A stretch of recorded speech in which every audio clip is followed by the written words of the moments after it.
जय माता दी दोस्तों, आप सभी का स्वागत है। दोस्तों, हर महीने की शुक्ल पक्ष की अष्टमी तिथि को दुर्गाष्टमी का त्यौहार मनाया जाता है। लेकिन आश्विन मास की शुक्ल पक्ष की अष्टमी यानी दुर्गाष्टमी के त्यौहार का महत्व अलग है। धार्मिक दृष्टि से मासिक दुर्गाष्टमी का विशेष महत्व होने के साथ साथ माना जाता है कि इस दिन विधि विधान से व्रत करने से माँ दुर्गा प्रसन्न होती है और भक्तों के सभी दुखों को हर लेती है। तो चलिए आपको इस दिन से जुड़ी कुछ रोचक कथा के बारे में बताते हैं। पौराणिक मान्यताओं के अनुसार प्राचीन काल में असुर दंभ को महिषासुर नाम के एक पुत्र की प्राप्ति हुई, जिसके भीतर बचपन से ही अमर होने की प्रबल इच्छा थी। अपनी इसी इच्छा को पूरा करने के लिए उसने अमर होने का वरदान हासिल कर लिया और ब्रह्मा जी की घोर तपस्या करने लगा। महिषासुर द्वारा की गई इस कठोर तपस्या से ब्रह्मा जी प्रसन्न हुए और उन्होंने वैसा ही किया जैसा महिषासुर चाहते थे। ब्रह्मा जी ने खुश होकर उसे मनचाहा वरदान मांगने को कहा। ऐसे में महिषासुर, जो सिर्फ अमर होना चाहता था, उसने ब्रह्मा जी से वरदान मांगते हुए खुद को अमर करने के लिए उसे बाध्य कर दिया। लेकिन ब्रह्मा जी ने महिषासुर को अमरता का वरदान देने की ये बात कहते हुए टाल दी कि जन्म के बाद मृत्यु और मृत्यु के बाद जन्म निश्चित है, इसलिए अमरता जैसी किसी बात का कोई अस्तित्व नहीं होता है। जिसके बाद ब्रह्मा जी की बात सुनकर महिषासुर ने उनसे एक अन्य वरदान मांगने की इच्छा जाहिर की। कहा कि ठीक है स्वामी, अगर मृत्यु होना तय ही है तो मुझे ऐसा वरदान दे दीजिए जिससे मेरी मृत्यु किसी स्त्री के हाथ से ही हो। इसके अलावा अन्य कोई दैत्य, मानव या देवता कोई भी मेरा वध नहीं कर पाए। इसके बाद महिषासुर को दूसरा भी वरदान दे दिया गया। ब्रह्मा जी द्वारा वरदान प्राप्त करते ही महिषासुर अंधकार में हाहाकार करते हुए अंधा हो गया। इसके साथ ही उसका अन्याय भी बढ़ गया था। मौत के भय से मुक्त होकर उसने अपनी सेना के साथ पृथ्वी लोक पर आक्रमण कर दिया, जिससे धरती के चारों तरफ त्राहिमाम त्राहिमाम होने लगा। उसके बल के आगे समस्त जीवों और प्राणियों की नतमस्तक होना पड़ा। जिसके बाद पृथ्वी और पाताल को उसने अपने अधीन करके बाद अंधकारी महिषासुर ने इंद्रलोक पर भी आक्रमण कर दिया, जिससे उन्होंने इंद्रदेव को पराजित कर स्वर्ग पर भी कब्जा कर लिया और वह स्वर्ग का राजा बन चुका था। महिषासुर से परेशान होकर सभी देवी देवता त्रिदेवों के पास सहायता मांगने के लिए पहुंचे। त्रिदेव यानी ब्रह्मा, विष्णु, महेश जी।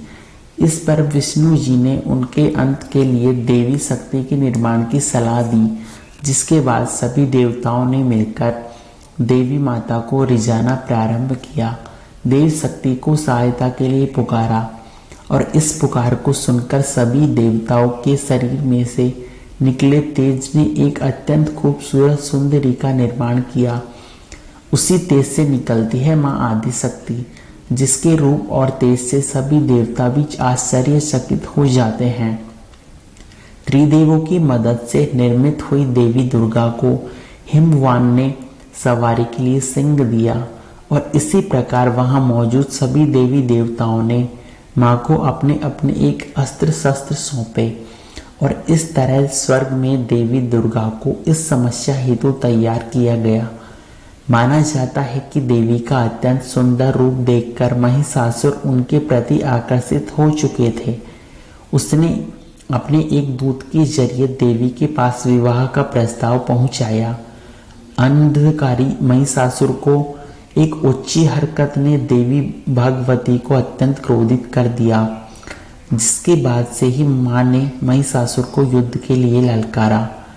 मां दुर्गा ने युद्ध की ललकार सुनकर ब्रह्मा जी से मिले वरदान में अहंकार में अंधा महिषासुर उसने युद्ध करने के लिए तैयार हो चुका था।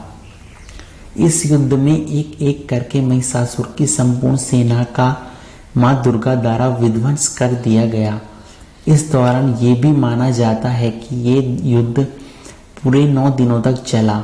जिसके दौरान असुरों के सम्राट महिषासुर ने विभिन्न रूप धरकर देवी को छलने की कई बार चेष्टा की, कई बार कोशिश की, लेकिन उसे केवल नाकामयाबी हाथ लगी और देवी भगवती ने अपने चक्र से इस युद्ध में महिषासुर का सिर काटते हुए वध कर दिया। अंत में इस तरह देवी भगवती ने अपने हाथों महिषासुर की मृत्यु संभव हो गई। माना जाता है कि जिस दिन मां भगवती ने स्वर्ग लोक, पृथ्वी लोक, पाताल लोक को महिषासुर के पापों से मुक्ति दिलाई, उसी दिन से दुर्गाष्टमी का पर्व त्योहार मनाया जाने लगा। बोलो भगवती दुर्गा माता की जय हो। महाअष्टमी के दिन माँ दुर्गा के 9 रूपों की पूजा होती है। जो भी व्यक्ति व्रत रखता है उसे प्रातःकाल स्नान के बाद इस दिन मिट्टी के 9 कलश रखे जाते हैं और देवी दुर्गा के 9 रूपों का ध्यान कर उनका आह्वान किया जाता है। अष्टमी के दिन कुल देवी की पूजा के साथ ही माँ काली, दक्षिण काली, भद्रकाली और महाकाली की आराधना की जाती है। अष्टमी माता को नारियल का भोग लगा सकते हैं, लेकिन इस दिन नारियल खाना निषेध है क्योंकि इसके खाने से बुद्धि का नाश हो सकता है। माता महागौरी अन्नपूर्णा का रूप है। इस दिन माता अन्नपूर्णा की पूजा की जाती है। माता अन्नपूर्णा की पूजा होती है तथा इसके लिए इस दिन कन्या भोज तथा ब्राह्मणों को भोजन कराना उचित माना जाता है, क्योंकि ऐसा करने से माँ प्रसन्न होती है और मनवांछित फलों की प्राप्ति करवाती है। दोस्तों, हमारे द्वारा दी गई जानकारी कैसी लगी तथा कमेंट में जय महागौरी लिखना बिल्कुल ना भूलें। धन्यवाद।